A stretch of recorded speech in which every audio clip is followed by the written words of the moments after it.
What's up, everybody? Welcome to the 70213 Lakers podcast. I'm your host, Kyle Randolph. I'm here with my friend Isaiah Torres. How you doing today? Lakers champions. I bet you're doing great. Yeah, man, I'm happy. I'm so happy. It's still a little hard to believe because of them winning in Orlando, but I celebrated on Sunday when they won, and I woke up the next morning on Monday, and I made sure to check it wasn't a dream, and yeah, man, the Lakers are world champs, and I feel so good. I'm happy. It must, man. Your favorite team winning a championship, nothing can replicate that feeling, tell you that. It's But been a long time. It's been a long time. you waited for this one, and you're a real Lakers fan since way early on. You told me some stories. You know everything. I full on believe you. Yeah, man, it's a crazy feeling. I haven't felt this in 10 years because of like I mentioned last week. I'm a Dodgers fan. They lost 2 World Series. I'm a Rams fan. They lost the Super Bowl. So um, I haven't really experienced my team winning a championship since 2010 Lakers. So yeah, man, it's been a long 10 years, and but it feels good to be back. It feels good to be back on top. Bet it does pay homage to the great Kobe Bryant. Yep. That was, oh man, good. We had some good moments this NBA season. Tell you that the paying tribute to Kobe Bryant's the first thing that comes to mind. When all the teams took the violations, tributed him in every way possible, is beautiful. It shows that he's bigger than basketball. Oh, no doubt about it. Yeah, that's how you knew it was a big deal because of it wasn't something where just basketball players were like, oh man, like it affected everywhere. You saw the news on all the sports networks, ESPN and Fox, but then Everybody. you saw it on CNN, you saw it on MSNBC, you saw it everywhere you went. It was national news, It on can't every wait. and like not even national. It was a world news. You saw it everywhere. Everyone knows he has a huge following in China as well. So everywhere you looked, it didn't matter where you were at, what channel you were looking. Like it didn't matter. You saw it and you heard about it, and one way or another, you were affected. Yeah, it's sad. Miss him. Always will. But Lakers winning a championship in honor of Kobe was a beautiful moment to see. And we're gonna talk about that NBA final series. What a ride. Jimmy Butler played the best he could. LeBron James had some crazy games. He deserves finals MVP. I I don't care what believe, people I say. agree. I agree. He should have got Finals MVP. I'm not even the biggest LeBron. I love LeBron, but I'm not the biggest fan of him. But he deserved it. Davis, he's started to cool down a bit actually, but he did what he had to do. He did great. He just cooled Yeah, he down a did. bit. He did what he had to do. I think he was slightly inconsistent, and that's where I think LeBron should have won because I think LeBron brought it every game, whereas AD was a little bit inconsistent. Foul trouble in Game 3, a game that they lost. So that's why I give the edge to Bron on winning MVP. Yeah, it was good. Kyle Kuzma, we talked about all the how we disagreed with the not giving him a ring. We think he's a solid player. Yeah, he makes mistakes, but he's also someone who he had his moments where he played good throughout the season. When other people weren't scoring, but like that weren't named Bron or AD, he stepped up. He did work for the team For when sure. when they were struggling. So yeah, man, he did good. But man, I'll tell you what, death threats is a whole other level. When I found out about Danny Green and his fiance, that was something else that irritated me. It put the dark cloud because in the midst of things, if you're a fan of the team, you're one game away from winning the championship, right? And you're supposed to be celebrating, you're supposed to be happy, and then you want to harness something so cold like death threats. Like it puts Wait, like it's just like it's ridiculous, But I love but then, my sports, man, but I hate it when people say this to me. I will admit, but it's just a game. yeah, I hate it it's when not. people say that to me when I'm yelling at my Patriots on the TV and stuff like that. But that's different though. Death threats. It is just a game. Yeah, man, it's It's ridiculous, man. And honestly, what I really believe is a lot of those people who did say that to him, they're not the real Laker fans. You know, those are what we call the bandwagoners. I was texting my good friend V the other day. He's like, I'm upset. He's like, the only thing I hate about this is that now everyone wants, like, a whole bunch of people want to be Laker fans again. And I was like, man, don't worry. Like, you knew that was. I told him you knew that was going to happen. Um, you knew they're going to get bandwagoners. Those are the same people who've been Warrior fans the past 5 years. They in the beginning of the decade in 2010 they were Laker fans, and then they kind of hopped over to Golden State, and then now they're gonna hop back on the Laker train. You know what I mean? It is what it is. And I told them, at the end of the day, bro, we know who the real Laker fans are, so that's why this one we feel it. You know what I mean? Like, we're gonna savor this because it feels. It's just a thing, man. The Lakers taught me patience. They taught me patience. Oh, I And bet. and when they lost Game 5, I was like, you know what? Hey, I waited 10 years. What's 2 more days? You know what I mean? So, Couldn't have said it any better. That's true. yeah. That finals was pretty crazy. We had Rondo though. He came in the conference finals too, and his Man. defense is incredible. Everything, but mainly his defense. It was crazy how well he could guard. How many steals he got? I'd love to see how many steals he got in the playoffs. I haven't looked that up, but at Hey, least man. 6, at least.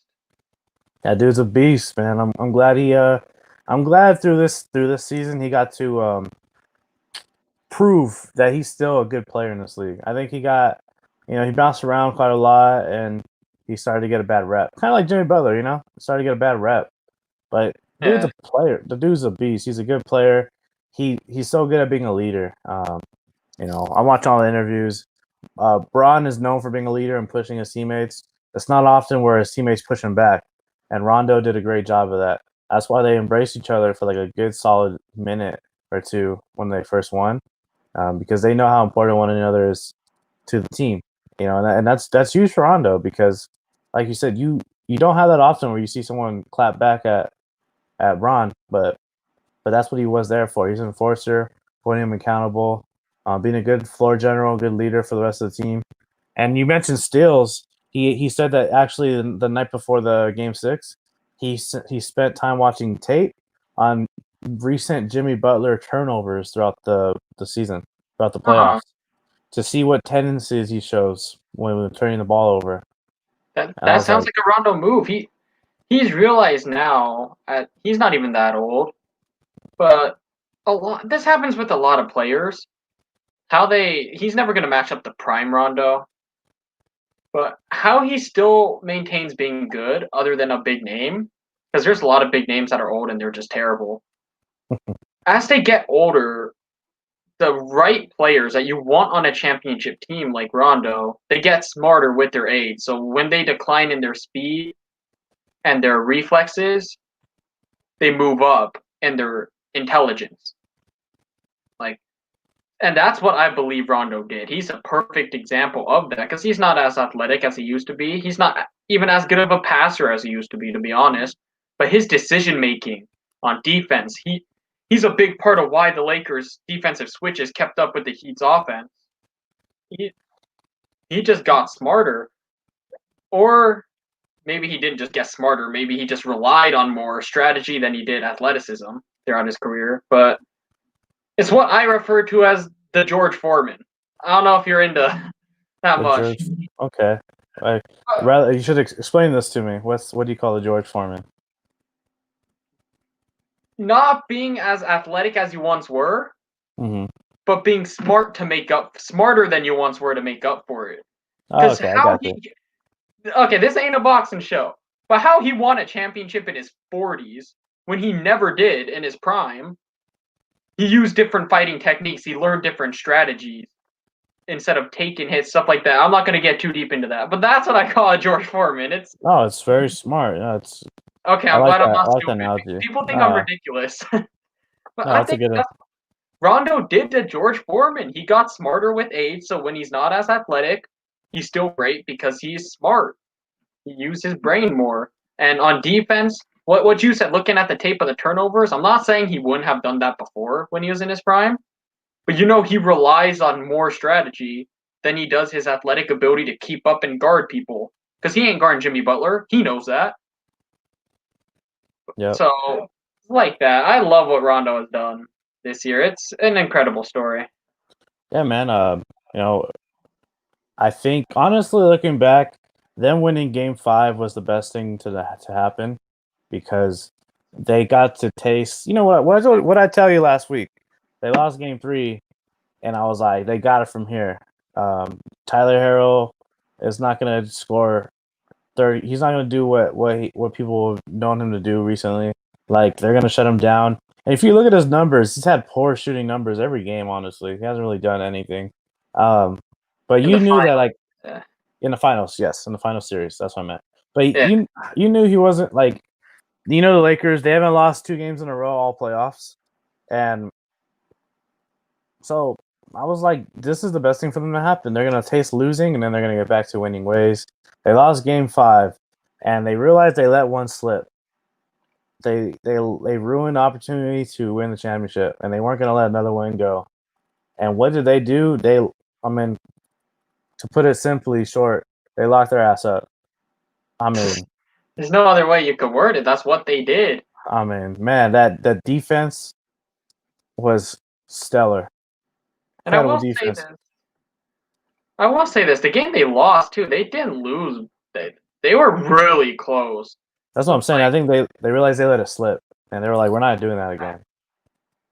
So Like, we're when a not lot even. of people doubted them, it made no sense to me. I was like, the Heat can come back. It's not like it's automatically over, but it's not.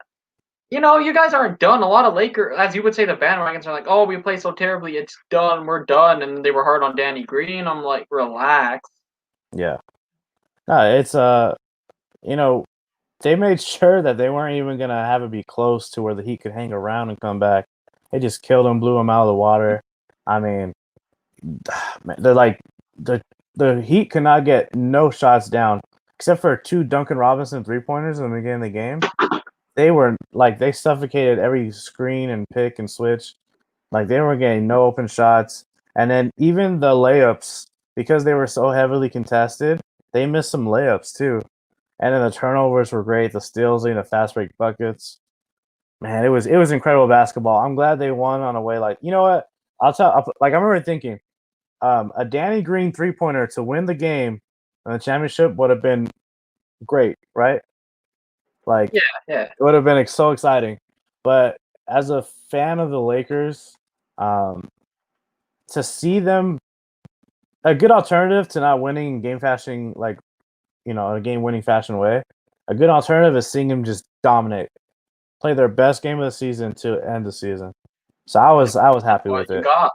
It definitely wasn't it was definitely anticlimactic compared to the last game because you knew it was over from like by the time halftime it was over, right? And Yeah, you did. but you know what? I'll take it because it was they played their best complete total game to end the season and prove like, hey, we deserve this. You know what I mean? Yeah, and So what I love as a basketball fan of it, rather than like I wasn't really rooting for a team. I like both of them because they're not my favorite teams. But what I really loved about it, just everything. LeBron, they pay homage to Kobe. LeBron gets his 4th. Lakers get their 17th. But people take Jimmy Butler seriously now. I'm sure you weren't. You wanted to win. You wanted Danny Green to hit that in the Mamba jerseys. But yeah, definitely. Jimmy Butler winning 2 games, because if they got 4-1, how much would he have really proved himself, But he's the only team this playoffs to beat the Lakers in 2 games. Yep. So And that's, Jim is a Jimmy dog. Butler looks like the real deal. Spoelstra, great coach. The Lakers do win, though, get their 17. Everything works out good. Nobody gets crapped on this one. Nobody should be getting roasted. Nah, Jim is a dog, man. Jim is a dog, and I hope he gets a whole lot more respect now after the series, like you said. I think he has.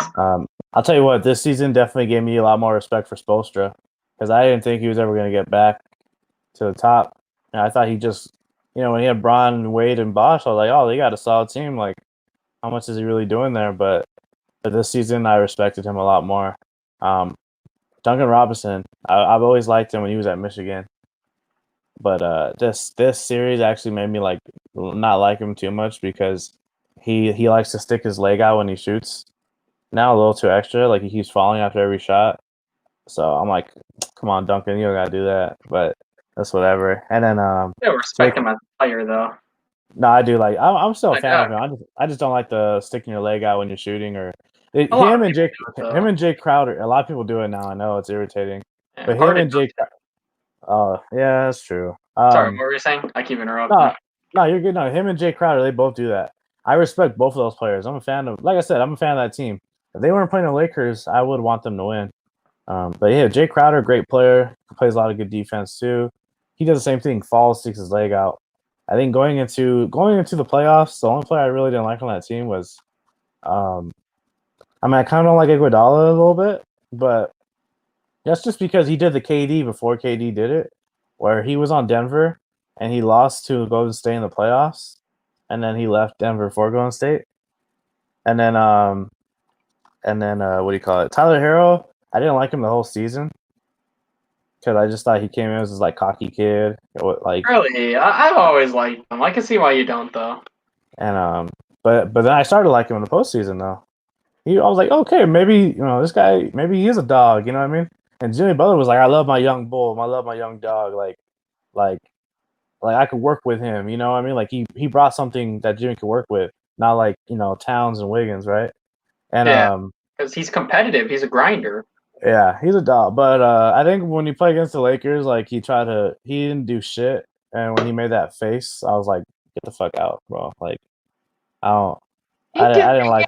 2 good I, games. He did no, I mean, look at the numbers. He didn't do shit, bro.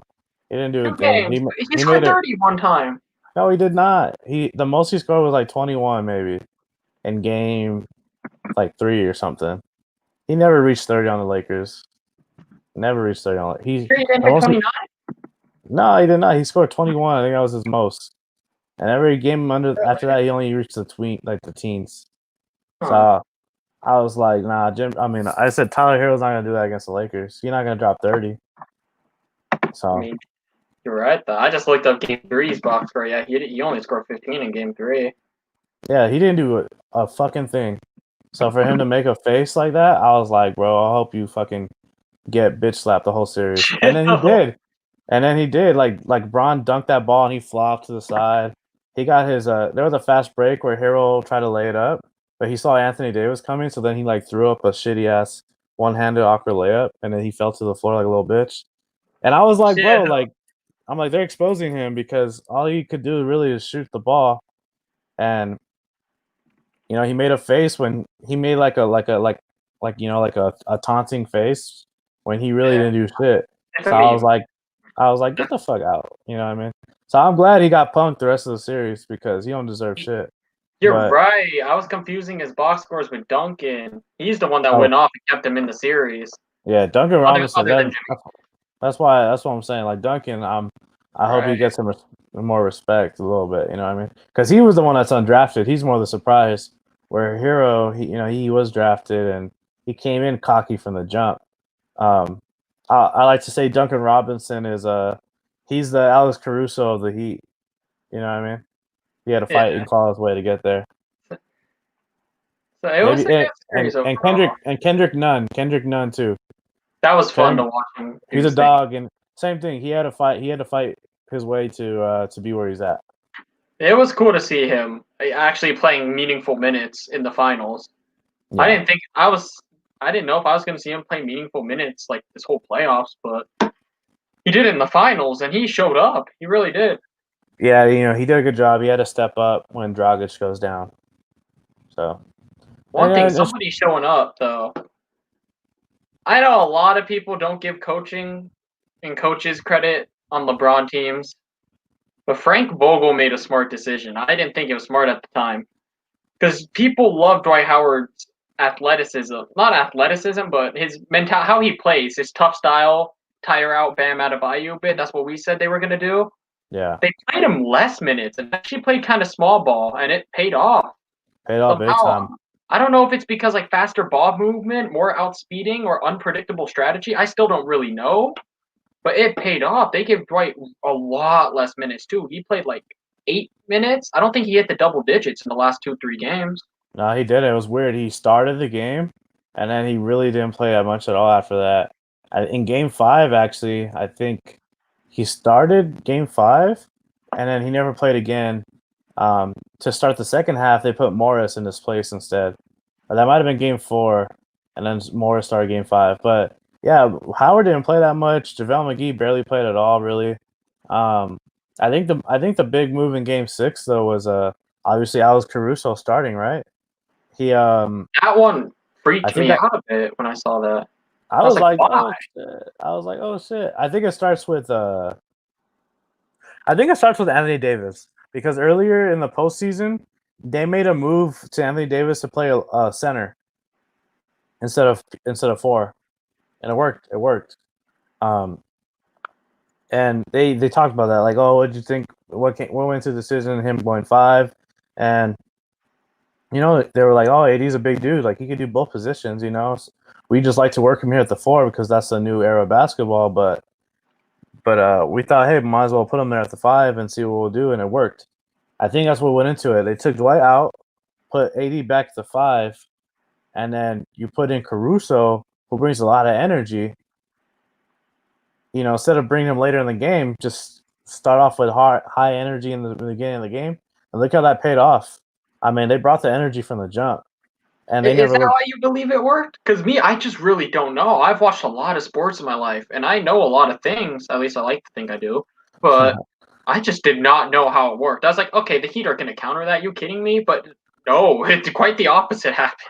Yeah, I think it worked because you put AD at the 5, which he's comfortable playing, and you bring in, like I said, Caruso brings that energy on both sides of the floor, Hustler. and the communication was on point, and man, they just got hot. They brought the energy. They were everywhere on the floor, Kyle. It was crazy. They were everywhere on the floor. It was. I was like, man, it looked like they were playing fast forward and the Heat were in slow motion. Like I was like, it was crazy, and they never looked back. And I was like, shit, we're about to win this game. And then before I knew it, they were up almost 30 points in the second quarter. And I was like, oh man, we're really about to win this thing. It was crazy. And like I said, it was done at halftime. But I think that's what it starts with. Maybe if I had to guess, you know, it's not like AD was playing a new position. It's not like you're having him to play point guard. Like they put him at the 5, which he knows. Caruso brings that energy, and that was it, man. It was done. It was a done deal. And I think the Heat, they were probably gassed, exhausted because they played everything in Game 5, right? And the Lakers were mad. Lakers are mad that they won't let one slip, and you knew they weren't going to lose 2 in a row, and they weren't going to let another one slip. And it was mad, fierce energy against tired, like we're on our backs against our wall energy, and that's what we got. I like Lakers. that analysis. It makes a lot of sense because Jimmy Butler, he had to play crazy minutes. He played more minutes every game than LeBron did, obviously, because the Lakers have depth. That's what they're known for. But not they're not known for that. But No, for because that, the not Heat this have season. more, they're not known for that. Not even close. But you know what I mean. They have it. They have Kyle Yeah. Kuzma. They have Markieff Morris. They got Alex Caruso off the bench up until that last game. I think the depth showed up finally. I would say that Rondo. the depth definitely stepped up in this series when it mattered most at the highest level. I mean, Morris stepped up, made some 3-pointers in the series. Because you guys have experienced depth. The Heat have more. Don't get me wrong. They're younger, but they're not as experienced, and they don't have as much star power. So that meant not only did they have to rely on Jimmy Moore in general, they needed him to play like 47 minutes. I think that dude sat for 30 seconds in one of the games. Yeah, man, it's crazy. Something like that. So that's why I like tired out. I like this Heat team. That's why I was telling you like a while back. I knew that they were good and they got a bright future. But when Jimmy said at the beginning of the year, "Oh, we can win a championship," I was like, "Jimmy, I love you, bro, but like you're kind of tripping." But like you're not there yet. But no, man, they did damage this year, and the future's bright. What I really hope they're not like the Thunder, where they make that finals appearance and then you think they're gonna be there and they never make it back. You know what I mean? They got the Bucks in the same conference, who they destroyed this year. But you give Giannis one more piece, it can be that whole conference can be tough. I can see them making it again, but I wouldn't bet on them doing it again next year, which I could be wrong. This year, my coworker, I think I've said this on our podcast. He's a hardcore Heat fan since his whole life. He's always wearing their stuff. He loves them. He always has. Mhm. He's like at the beginning of the year. He's like, yeah, I think we could contend, Kyle. I was like, BS. No offense. I love your team. I love Jimmy, but you guys don't have an elite talent other than Butler and stuff. You're not beating the Bucks in a 7-game playoff series. He's like, I think we can. And it was like one regular season game. The Heat won. And he's like, see, Kyle, I told you we could do it. I was like, it's one game. You're not winning a 7-game Yeah. series. Relax. And then even before that series started, I predicted the Heat because how much they evolved their They didn't even evolve. They were there the whole time. Just nobody noticed or looked at them. Then when my coworker was like, watch them, we could seriously win a championship. I was like, I started watching them. I like the team chemistry, the competitiveness. They have everything it takes to win. They're just a little too young, but they have everything it takes to win. Yeah, they're young. They're young. And I think something that no one else really expected was for Bam to become an all-star, right? Like he improved his game this year. Kendrick Nunn just rose from the woodworks. He was up there for Rookie of the Year in the beginning of the season for a little bit. Tyler Harrell, I know he's a good shooter. Duncan Robinson, he's a good shooter. The additions of Jay Crowder and Andre Iguodala later in the season, that definitely helps. Iguodala helped a lot. Yeah, he did. And Dragic playing his best basketball in a long time, that helped a lot as well. So, I think we just, like you said, a lot of people weren't looking at them because this was the season after Dwayne Wade retired. So you're kind of thinking like, okay, well, there's not much to watch down there in South Beach right now. You know what I mean? Like everyone just looked over them. But no, man, yeah, much credit to them. I'll definitely keep my eyes on them now. You know what I mean? For real, everyone's they have to. Yeah. But hey, man, season's over now. So now as we look back, I mean, this was the longest season ever, a full calendar year. It's kind of bizarre when you think about it, but it's madness. It just. At the end of the day, the Lakers won, and it's still a little weird for me to believe and say, but yeah, the season's done. The Lakers are champs. Man, let's talk about the season, dude. Now that it's all done, are you?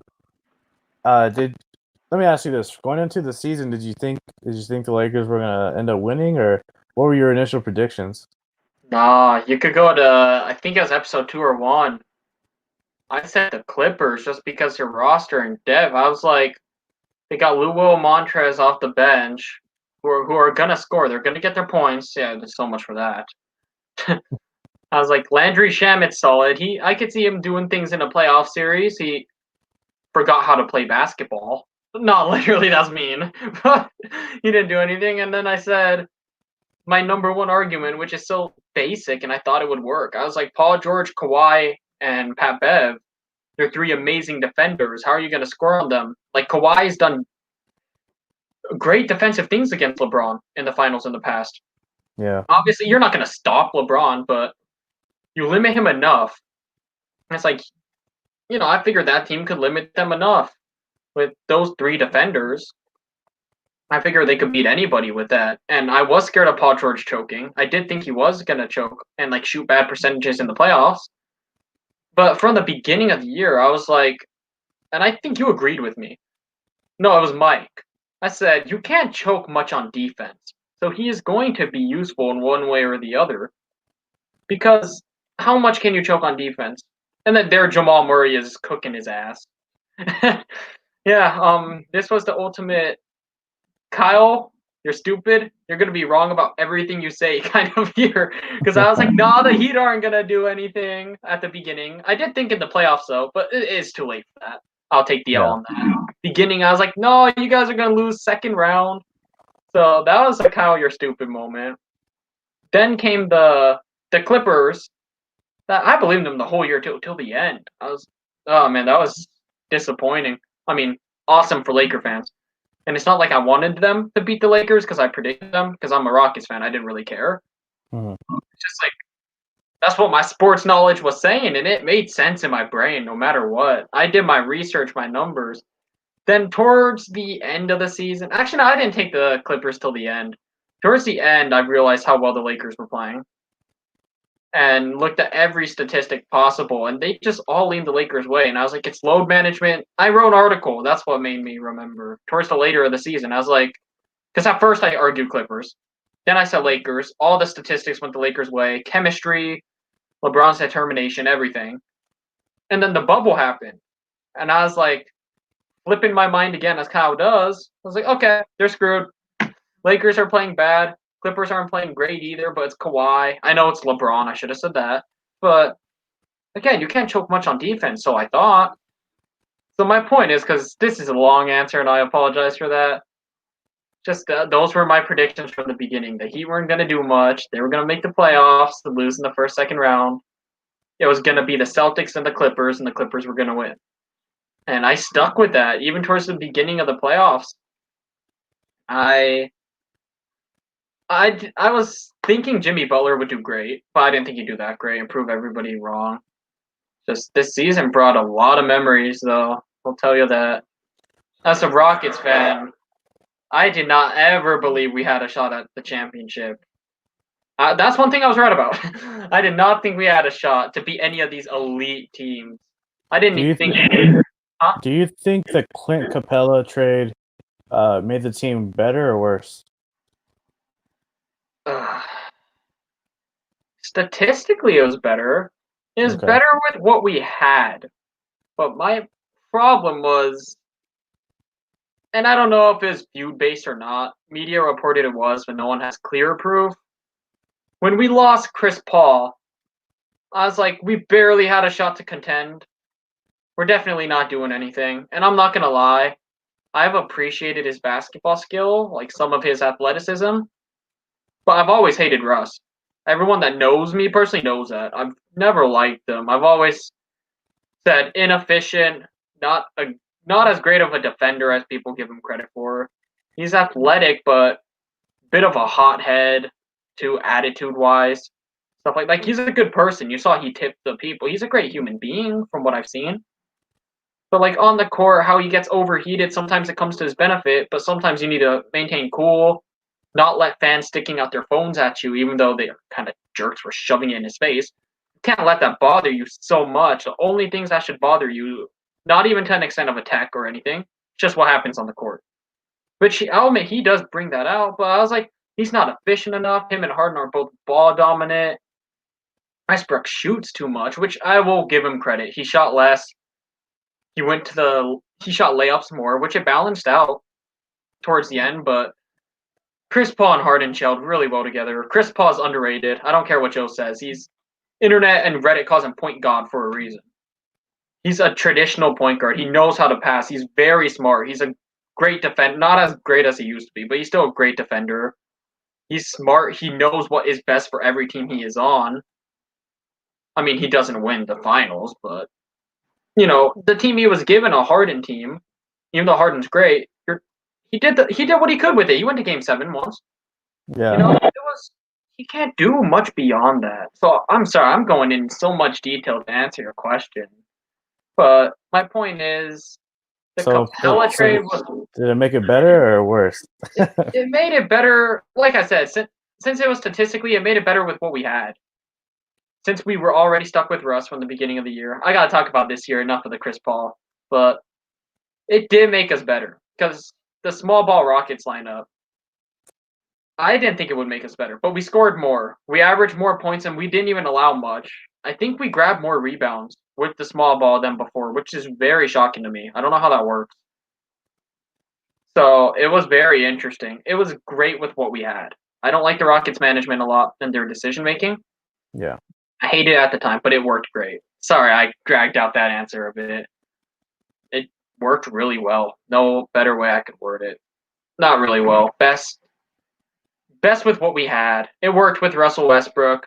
PJ Tucker just went a bit cold in the playoffs. That's all. Everybody did, honestly.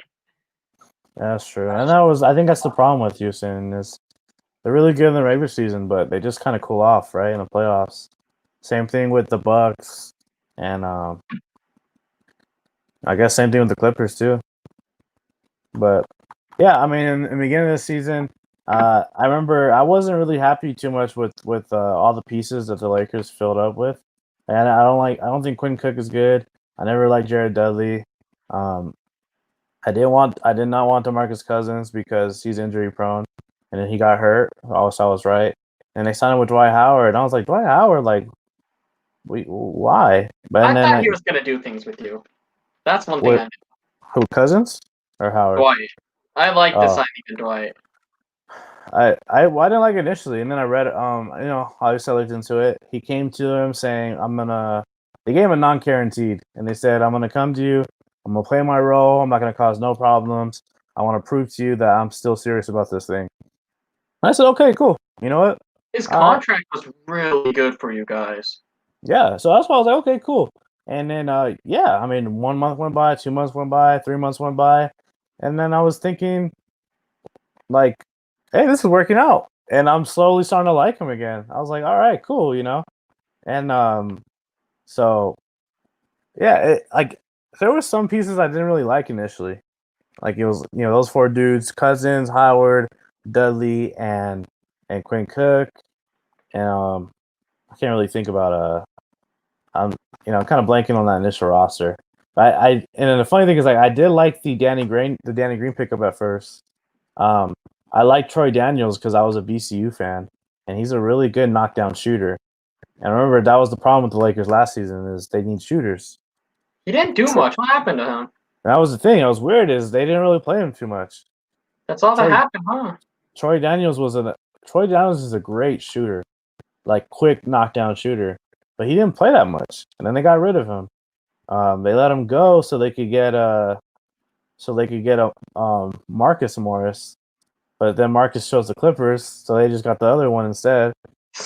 And And it worked. then Avery Bradley, left the bubble, so they get J.R. Smith and Deion Waiters in the mix too in there. So they did a lot of moving around, and at that the way the roster looks now compared to what it used to like look in the beginning of the season, you know, totally like different. Like if you put them next to each other, I think you could say that they look not 100% different, but there was some configuration there. And so slowly, I'm like, okay, I like this move, I like this move, I like this move. And my opinion of how the team was going to be definitely changed throughout the season. But initially, I was like, man, I don't know how I feel about this. Like, yeah, you Really? got LeBron and AD. I had faith in Kuzma still. Caruso, I knew his role was going to be bigger, so I wasn't too sure how he was going to do in a bigger role. Or at least I thought his role was going to be a little bigger. Rondo, I was happy about that, keeping him. KCP, I've always liked him. So I was like, but the other guys, like you're telling me you want Quinn Cook to play in there, and you I was want gonna ask you, what's wrong with Quinn Cook? If I was a no, Lakers fan, I would have liked that signing. He's a solid I, player off the I, bench. I mean, I he mean, wasn't in playoffs. he didn't do shit the whole season. Honestly, he really didn't play that much the whole season. And that was my thing was he was on the Warriors, and he had like a small role, right?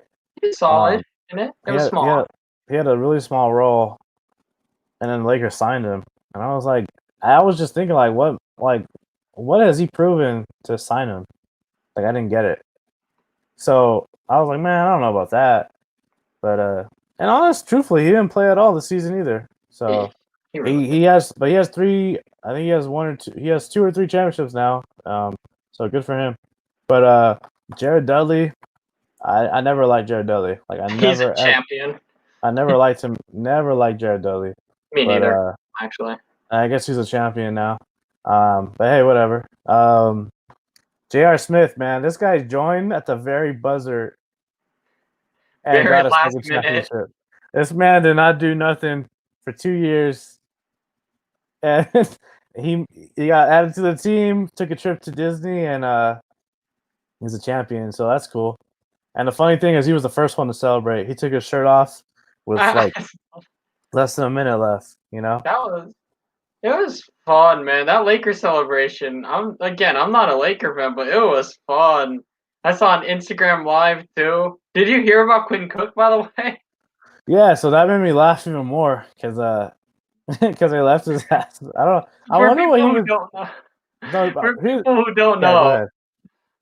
the team bus drove because like the campus is huge.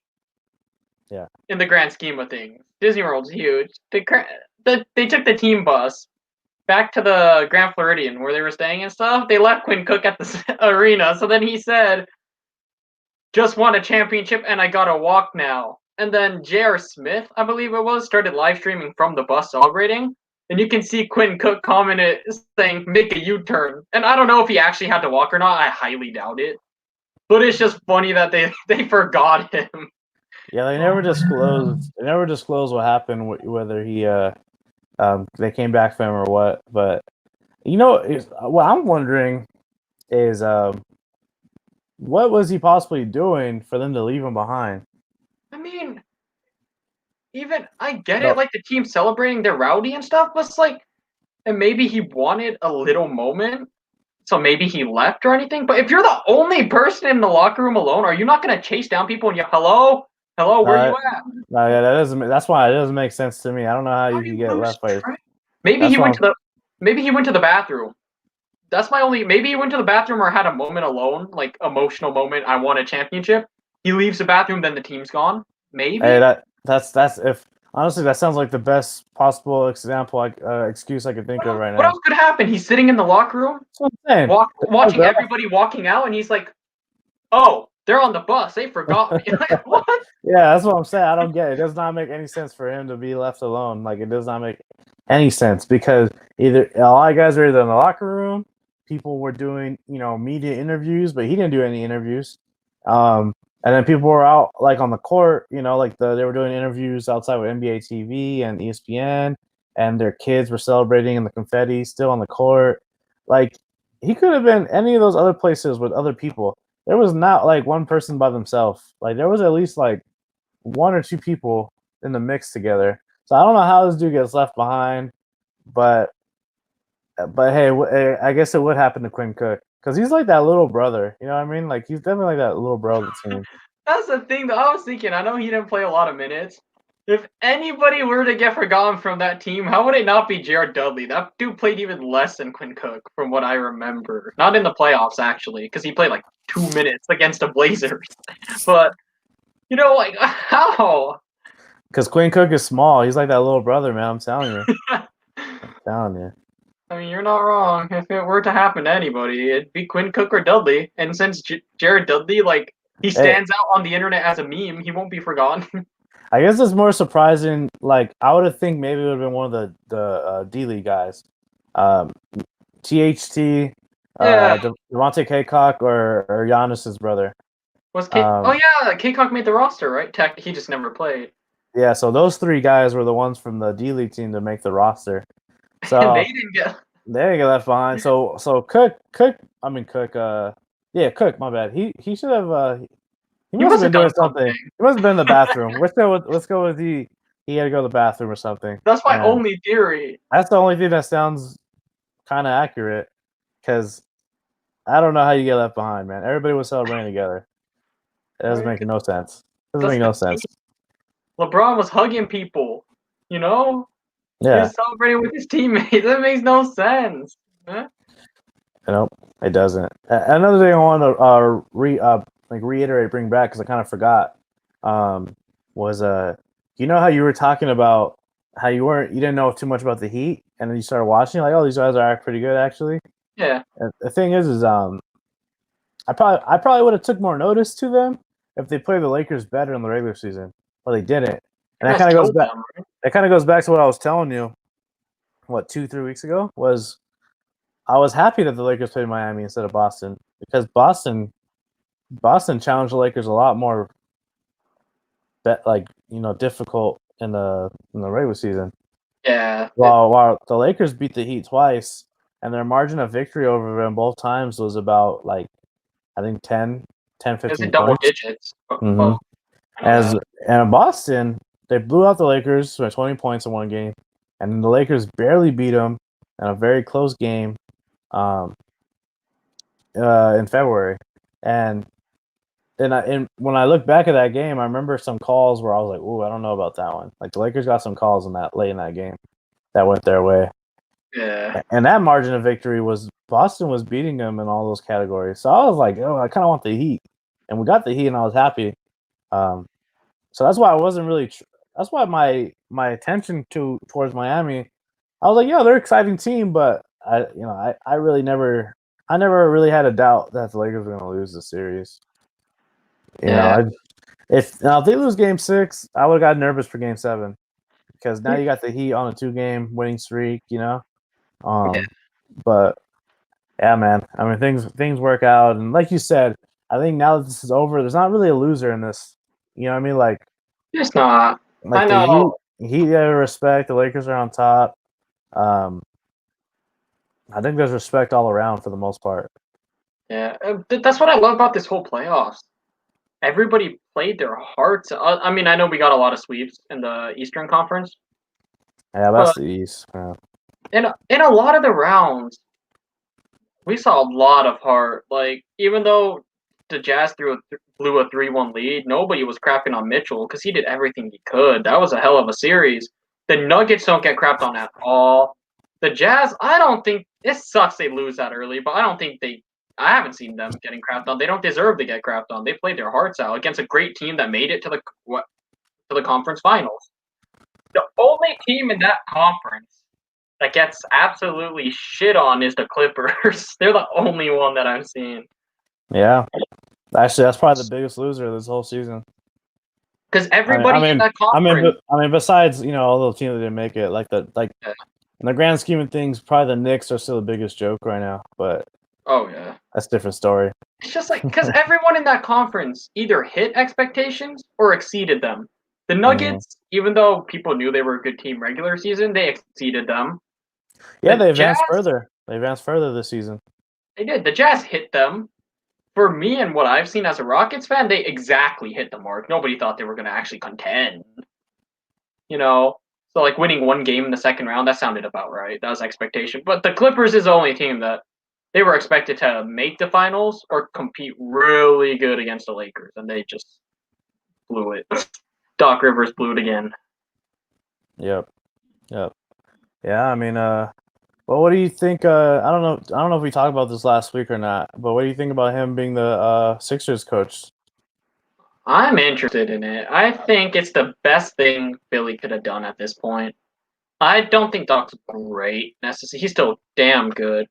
I don't think he's great necessarily anymore, but it couldn't be worse. You know what I mean? For Philly, with management, their coaching wasn't the best before. It can't get any worse. We'll see how they go. I don't think they actually win a championship anytime soon. Because I don't. Embiid just doesn't have it. He's better, but he's kind of like Cat to me. He doesn't have the right mentality. You know what I'm saying? Yeah, you're right. He's yeah, he doesn't. I don't know what it is, but You can't. the problem with him and Simmons is they both have kind of plateaued in the past 2-3 years. It just seems like they kind of check out. It Yeah. doesn't seem like they have that competitive. Like when the Heat were down nearly 30 in that finals, they were hustling and hustling. I know it's an NBA final, so it's different, but the Sixers should be doing that in the playoffs, and I don't see it.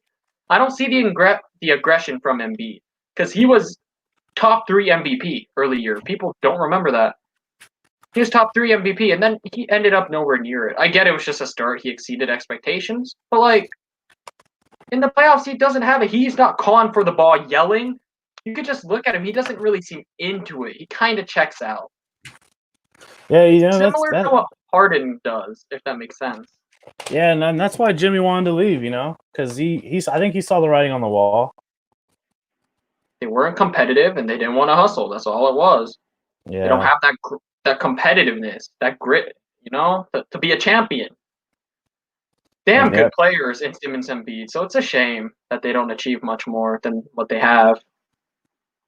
But it's just how it is. So I think he'll help him out. They won't make it to the finals, but he'll help him out. They got the Sixers to worry about. Not Sixers. They got the Celtics to worry about. A real competitive team in the Heat. So they're not making it. Where do you see Milwaukee or Toronto in that mix? Do you see them still kind of in that mix for for being near the top of the I conference? didn't bring up Toronto. Yes, I do. They can only get better at this point. I don't think their cap's bad. I haven't researched it that heavily, but I think they're pretty good. They got a lot of young players. No one's really overpaid. You know So what? they, Here's actually, I know that off the air we discussed if like because we don't know when free agency is going to start yet, right? yeah. And at the moment, like I couldn't think of anything until right now, but one of the bigger free agents heading into this offseason is Fred VanVleet. Oh, I forgot about that. See? I forgot. I just barely remember right now. Do you think does he sign back with Toronto or He's a big piece to them, huge, even though you at first you think of him as a role player, but huge piece, no, he was huge piece? huge. I mean, They I think have to keep him. if they lose him, they definitely go down. In my opinion, like they definitely go down some points because the way I look at things, you got Siakam, like in order of like importance. You got Siakam, Lowry, and I think he's right there at third. Yeah, be close. I'd say at that point, if they do lose him, I'd say they still beat the Sixers. But it'd be super close. Now I think they're well above them, even though like their placement, their seeding, and playoff series would be rather close. Yeah, Their chances of winning, if that makes sense for me. If they lose Van Fleet, they're damn near even, if not even, with them actually. But they have to keep him. That's all I'm gonna say. Do I think they will? Yes, I do. He deserves a pretty good paycheck, and he doesn't seem like the kind of guy to ask for a fat check or anything. So I guess we'll find out when that starts. But like we we said, we don't will. really know. What's your We don't opinion really on know. that? With Van Fleet or Yeah, I mean, dude, like I said, you got to keep him. If you let him go, have to, right? I think your team's not as good anymore. If you let him go, I like honestly they don't even they drop like they're not even at the top no more in the Eastern Conference. Like they're somewhere in the middle. He's so important to that team. Yeah, like Yes. we know the story. You know, he started as a role player. I think towards the end of their finals run last season, we saw the rise of Siakam and we saw like the clutchness of Van Fleet. I mean, he made some incredible shots in the final series, and he even he got hurt. He had stitches. He got cut above his eye. Right, he was bleeding. Came Yeah. back in the game. That dude's a player, man. And yeah, if you lose him, I think Toronto's definitely out of the mix for the top of the East. For sure. I mean, You can't lose him. it's actually the East is actually really competitive for once. Not for once, but so it's like Unfortunately, they you lost can't lose Marcus any Hall pieces. too. I think They they lost did. Marcus Hall. I guess he's going back to Spain now. So You can't lose any yeah, pieces. So it'll be tough. One thing I forgot to bring up though about the Lakers, I wanted to talk about this. I do not mean to criticize him harshly because LeBron deserves MVP, Finals MVP. When it's the last shot situation, the fans blame Danny Green hard. They blame Corver hard.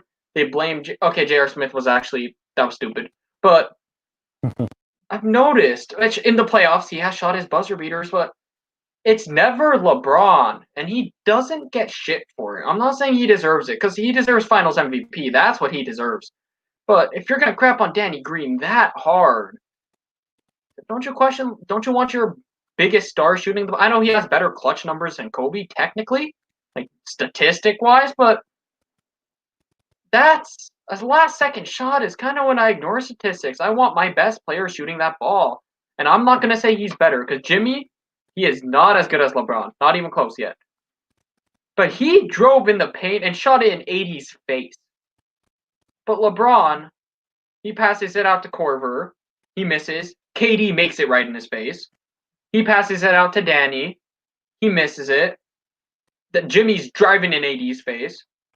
You know what I mean? He doesn't get crap for it. And I'm not saying he should, but if you're gonna give Corver, JR deserved it. And Danny that much crap for missing the shot, I gotta question why is it LeBron never shooting it? I know Jordan passed it to Paxson, but they all have that one moment, which his is the block. So he has his moment, but I'm just wondering well, why. I want I the mean, best ball. I want the ball in my best player's hands, shooting the ball. So It was a good pass. It was wide So open, but are you talking about? Are you only talking about finals? Finals alone? Or yes, are you talking about? Oh, okay. finals Finals alone. alone. Because I know he's hit the Finals buzzer alone. beater against the Bulls. He's done. He's done things.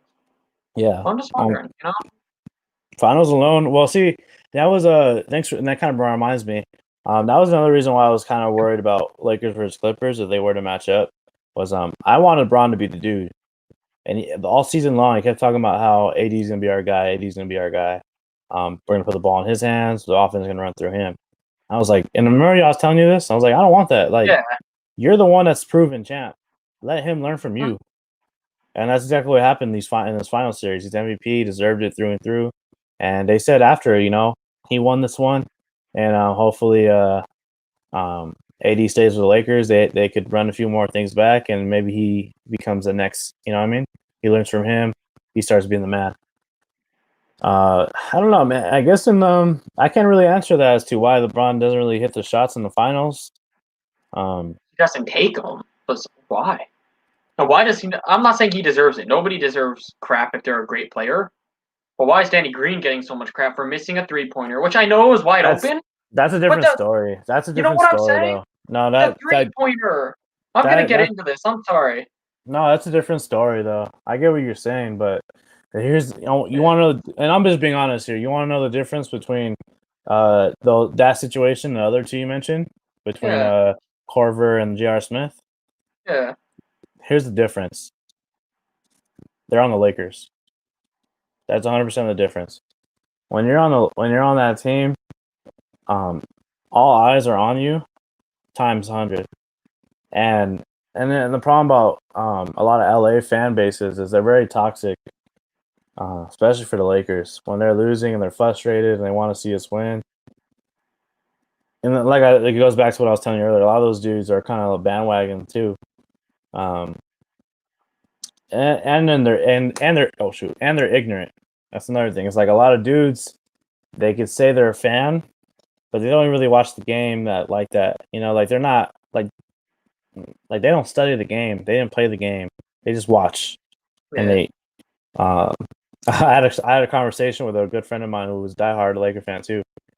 He's like, I think we are spoiled, but he was like, we got so used to Kobe where it didn't matter what. We were 100% always confident Lakers were going to win this game because we had Kobe.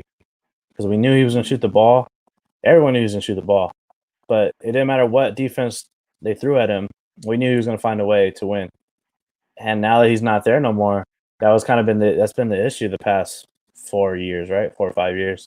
And with LeBron, great player, but that was always my argument for loving Kobe more than Bron was at the end of the day, Kobe's gonna shoot that ball. LeBron, you don't know what the hell he's gonna do. Like he 100%. hasn't he didn't really have that clutch gene yet. Um and he still might not have it. I don't know. You know? He But does, just not in the finals from what I've seen. so that's the difference. We to answer your first question about why does Danny Green get so much for it? Yeah, It's the toxicness of those, Laker fans, whether it's bandwagoners or it's the diehards that don't really know the game. 'Cause like I love Snoop Dogg, but him calling Danny Green a bitch and like he should not, like he has no right to call him any of that. So it was funny in the celebration. Uh, what's his name? Jared Dudley. He was doing like IG Live, and he was like, "Hey, tell Snoop Dogg to put some motherfucking respect on my dude Danny Green's name." Like I like he that. he was heated, and I was like, "But it's right though." Like, yo, I love Snoop Dogg, one of the greatest, right? Cool dude, but man, he has no right, bro. Like I thought he should have shut the fuck up, like calling this dude a bitch. You know what I mean? Like it didn't make no sense. Well, Um, I think that's a great way to end this, man. You I'm are serious. right, though. He shouldn't call him that. He has no right. So that's why I thought it was stupid.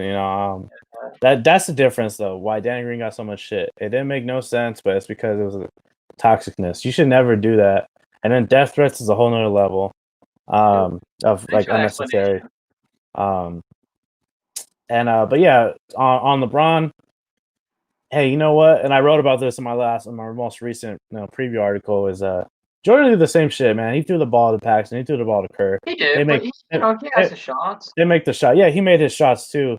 He also have his, he had the last shot, right? Like he has his own shots as well. LeBron does in the playoffs. But here's the thing, and I wrote about this. I was like, if Paxton or Kerr didn't make those shots, would the Bulls and Jordan be so iconic and legendary as we know him now? And I said, who knows? We'll never know. And then I quickly went on. I'm like, oh well, like we're gonna get past it. We're on to game 6. Bottom line, we'll never know, right? But you can't fault LeBron for doing that. He made the right play. And then I also got the other point where I said, is that even bronze? It could be bronze. It could be Green's fault. He didn't make the shot. It could be whoever threw that play call up. It could be I don't think anyone's at fault. It could be Vogel, right? Vogel, like yeah. I'm telling you right now, if I was in his shoes, I would have wrote a little pick and roll play. Anthony Davis is so money from mid range, and they were only down by 1 point. He could hit a mid range jumper from the elbow, and we win the game. But no, I was wondering. Like, LeBron doesn't give crap for not shooting it in the finals. And AD was like, he didn't even do nothing. He was just standing by the block to get the rebound. Oh well, I didn't bring up the Markeith's lob attempt. Yeah, that was pretty atrocious. Yeah, that was a bad pass too. So I mean, who knows? It could have been a multiple things. LeBron should have shot the ball. Danny Green, he could have made it. Morris, he threw it to nobody. The play call was bad for starters. When you see LeBron dribble into 3 guys, just thinking maybe AD move, get open, maybe. Like who knows? You know what I mean? And that that's what I wrote about like 3 days ago. But at the end of the day, and they made up for it. They won the championship. True. Yeah, people don't forget to check that out. I think that's a great way to end the show. Thanks for great analysis, man. So moving forward, don't forget to watch FSM After Dark every night at 9:15 p.m. Follow Franchise Sports Media at the Franchise LV on Twitter. We on everywhere else too. Franchise Sports Media on YouTube. Check out our other podcast episodes, all the videos. Thank you for tuning in to the 70213 Lakers podcast. Have a good one. Lakers got number 17. It's well deserved.